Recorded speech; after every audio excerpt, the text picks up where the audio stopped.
ये वीडियो उन माता-पिता के लिए है जिनके बच्चे बहुत ज़्यादा शैतान हैं, जिस वजह से उन्हें समाज में, परिवार में और स्कूल्स में बहुत कंप्लेंट मिलती हैं और वो हताश हो चुके हैं क्योंकि समझा-समझा के वो परेशान हैं, लेकिन कोई चेंज नहीं है। कल मेरी एक बहन से बात हुई और वो फूट-फूट के रो रही थी। उसका कारण ये है कि कल उनके बच्चे के स्कूल से नोटिस आ गया था। उनके टीचर ने क्लियर कहा है कि आप इस बच्चे को स्कूल से निकाल लें। अब यहाँ पर मेरी आप सबसे हम्बल रिक्वेस्ट ये है कि आप इस वीडियो को इस भाव से देखिए कि जो आपकी सच्ची पीड़ा है, जो सच्चे आंसू हैं, जो भगवान ने देखे हैं, उसका ये जवाब है वीडियो। भगवान आपका मार्गदर्शन करना चाहते हैं। इसको आपको रिपीट मोड पे देखना है, समझना है और परिवार की मदद लेनी है। इस वीडियो का बच्चे से कोई लेना-देना नहीं है। एक ज़िम्मेदार माता-पिता होने के नाते रिपीट मोड पे देखना है और परिवार के और सदस्य आपको इसमें हेल्प करेंगे कि बच्चे की जो प्रोग्रामिंग है वो कैसे चेंज करनी है।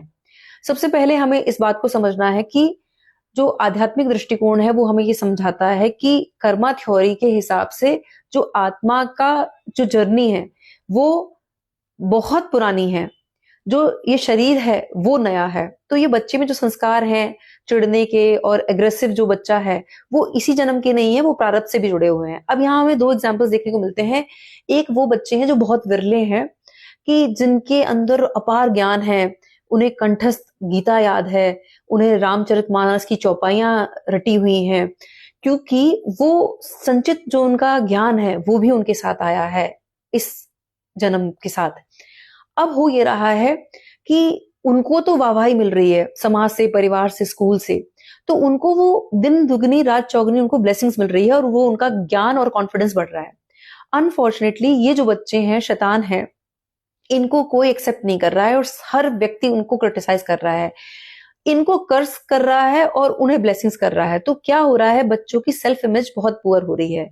हम पूरे दिन उन्हें कर्स कर रहे हैं, हम उनको पूरे दिन भला-बुरा कह रहे हैं। तो अब हमें यहाँ ज़िम्मेदारी लेनी है। अब ये देखना है कि कल से पहले आज आप पूरा दिन इसको वीडियो को समझें। अब कल से ये ऑब्जर्व करना है कि बच्चा जो काम अच्छा कर रहा है, उसको प्रेज़ करना है। जो नालायकी दे रहा है, वो आप कह-कह के थक चुके हैं, कोई फ़र्क नहीं होगा। तो उसको रिपीट नहीं करना है, जो अच्छा किया, उसको एप्रिशिएट करना है। दूसरा है माँ को कॉल करके या बहन को कॉल करके अगर आप परेशान हैं तो भगवान के आगे रोएं। लेकिन किसी से भी ये नहीं कहने की ज़रूरत है कि मैं थक चुकी हूँ, मैं परेशान हो चुकी हूँ, बेशर्म है, ये सुनता नहीं है, ये सब नहीं कहना है। हमें एक नई उसकी बच्चे की छवि बनानी है, इसके लिए काम करना होगा। अच्छा, एक चीज़ और है, तीसरा मैं आपको ये बोलूँगी, बेशक आप उस स्कूल से निकाल लें और नए स्कूल में डालें। वो बेशक अभी महँगे-सस्ते से मतलब नहीं है, हमें ऐसे स्कूल को चुनना है जो बच्चे की इस प्रोग्रामिंग में हेल्प करे।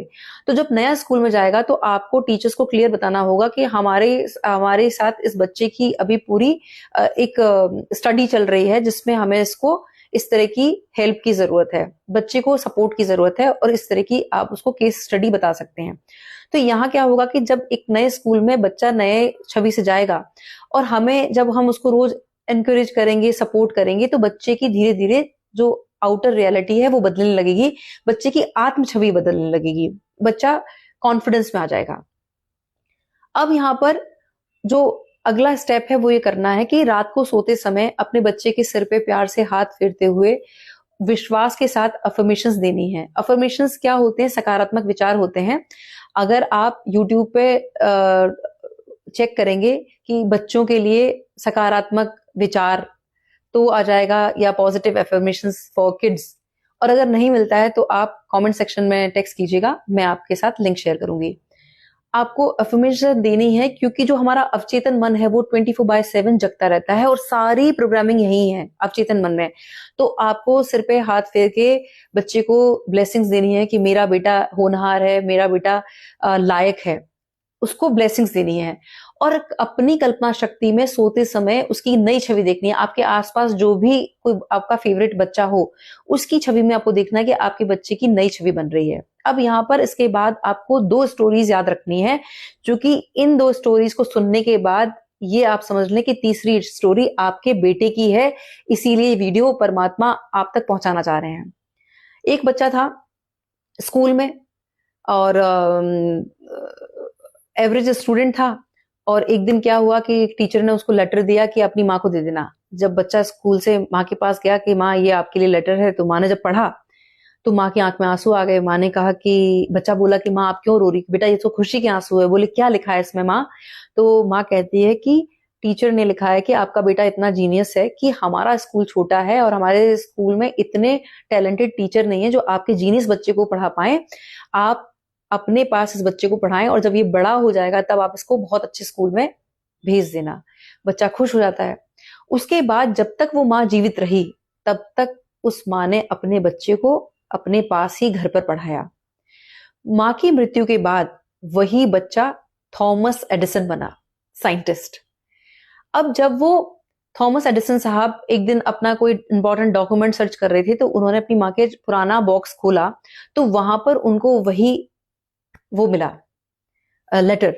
तो उन्होंने उत्सुकता से उसे खोल के देखा कि यार ये तो मेरी टीचर ने दिया था। तो जब उन्होंने पढ़ा तो उनकी आंखों में आंसू आ गए, क्योंकि उसमें ये लिखा था कि हम माफी चाहते हैं, हम आपके बच्चे को स्कूल से निकाल रहे हैं। आपका बच्चा मंदबुद्धि है, उसके बस का पढ़ाई नहीं है, पढ़ाना है तो अपने घर पे पढ़ाएं।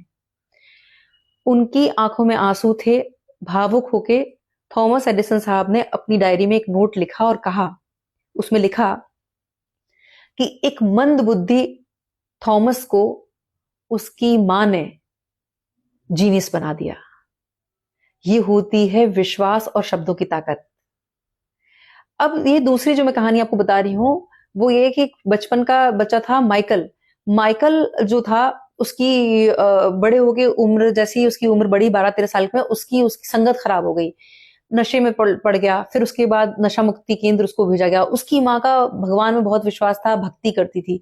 लोग हंसते थे कि बेटा तो हाथ से निकला हुआ है और क्या तेरा भगवान और क्या तेरी भक्ति। उन्होंने भगवान से यही कहा कि मेरी भक्ति दांव पे लगी हुई है, मुझे कुछ नहीं चाहिए, सिर्फ मेरे बेटे का जीवन संवार दो। उसके बाद परमात्मा ने ऐसी कृपा की कि जो बच्चा नशा मुक्ति केंद्र से जेल गया किसी घटना में, उसके बाद जब वो वापस लौट के आता है तब उसका जीवन पूरी तरह से बदल जाता है और आज वो विश्व स्तर पर लोगों का जीवन परिवर्तन कर रहे हैं। वो एक बहुत ग्रेट स्पीकर हैं, वो एक हीलर हैं, वो क्या कहते हैं मेडिटेशन सिखाते हैं और करोड़ों लोगों का जीवन बदल चुके हैं।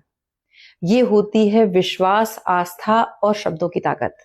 हमें सिर्फ इसी पर फोकस रहना है, परमात्मा को अपने जीवन में पहला स्थान देना है, बच्चे से कंपैशन के साथ प्यार करना है और विश्वास के साथ रिपीट मोड पर इस वीडियो को देखना है और वही करना है जो बताया गया है।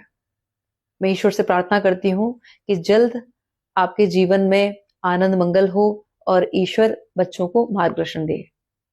बहुत बहुत आभार। नमस्कार। जय श्री राम।